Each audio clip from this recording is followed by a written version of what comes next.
En mai dernier, un projet de loi sur la naturalisation a été présenté avec l'objectif de faire de l'Allemagne un pays plus attractif. Pourtant, le débat fait toujours rage. Pourquoi en est-il ainsi? Nous en parlons avec Hakan Demir, député au Bundestag. Monsieur Demir, quelles sont les promesses de ce nouveau projet de loi?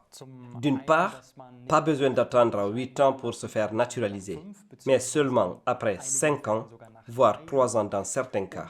Il y aura aussi la double nationalité, c'est-à-dire plusieurs nationalités. Cela signifie que l'on peut garder son ancien passeport et avoir le passeport allemand. Il y a beaucoup de critiques sur le fait que, par exemple, les personnes qui dépendent des prestations sociales ne peuvent pas être naturalisées. Pourquoi les exclure? Il est vrai qu'il y a actuellement un durcissement dans la réforme, mais nous n'en sommes qu'au début et nous trouverons une solution. Mais pour l'instant, il existe déjà dans la nouvelle loi une réglementation des cas de rigueur.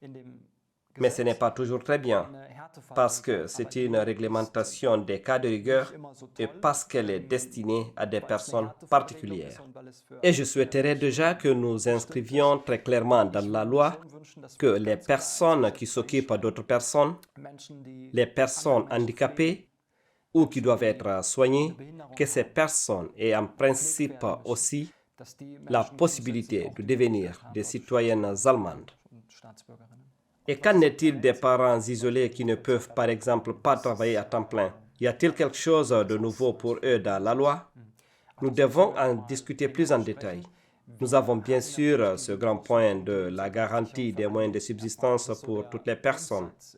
C'est le principe de base de la loi et nous n'y changerons rien pour l'instant. Mais nous devons bien sûr toujours vérifier si cette loi comporte des difficultés particulières pour certains groupes, par exemple les mères célibataires, et ainsi supprimer ces difficultés. Pouvez-vous nous en dire plus sur les nouveautés concernant les anciens travailleurs immigrés et les travailleurs contractuels? En ce qui concerne les travailleurs immigrés et les travailleurs contractuels, nous disons que nous voulons promouvoir une reconnaissance de rattrapage, car ces personnes ont travaillé dans ce pays pendant des décennies. Et pour elles, nous avons prévu dans la loi une procédure simplifiée.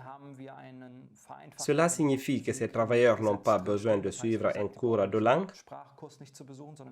mais qu'il suffit qu'ils puissent simplement s'exprimer auprès des autorités. Et ils n'ont pas besoin de ces seuils élevés de garantie de ressources. Quel changement la loi apporte-t-elle aux personnes à identité non clarifiée et aux apatrides?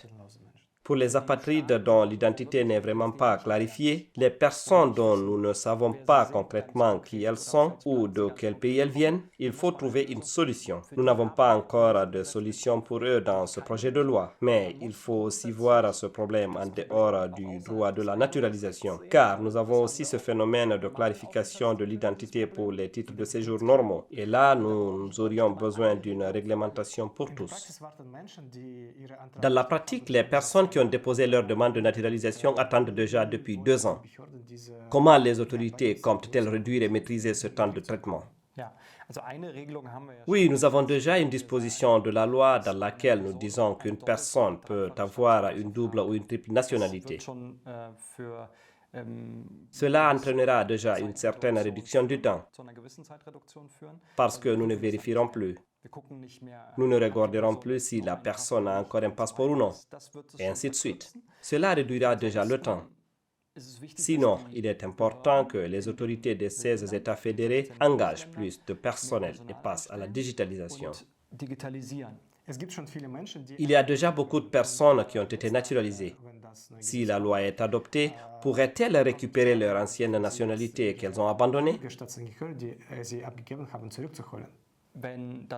Si le pays précédent dit que nous te rendons ton ancien passeport, l'Allemagne n'a aucun problème avec cela.